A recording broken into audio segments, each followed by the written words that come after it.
Autour des machines, ça cause anglais dans les travées du salon de la conchiliculture. Une délégation de la côte nord-ouest des États-Unis avait depuis longtemps coché cette date pour ne rien rater des nouveaux équipements et des nouvelles techniques dans les cultures marines. Trieuses, calibreuses, chargeurs de prélavage, ce salon, c'est le paradis pour un conchiliculteur américain. Et ça, c'est lui qui le dit. L'industrie est tellement développée ici qu'il y a beaucoup de choses qu'aux États-Unis on fait maison, j'allais dire, alors qu'ici, je viens de voir, il y a des crochets pour faire ci, ou il y a de l'équipement pour faire tout, quoi. Il n'y a pas besoin de réinventer la roue. En Amérique, la conchiliculture n'est pas aussi développée qu'en France.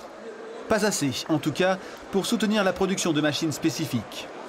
Alors, ils viennent faire leur marché en Bretagne.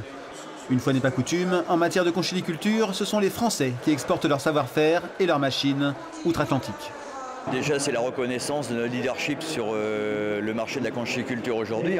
On voit bien que tous les pays du monde nous envient un petit peu sur nos matériels. Alors, le matériel est à la fois unique et adapté aux entreprises. C'est-à-dire qu'il n'y a pas d'industrie à la chaîne, mais on fabrique les machines à la demande et en fonction des besoins de chaque entreprise. Le salon de Vannes, qui attend près de 2500 personnes sur 2 jours, accueille aussi des professionnels venus d'Irlande, du Maroc, d'Iran, du Sénégal, entre autres.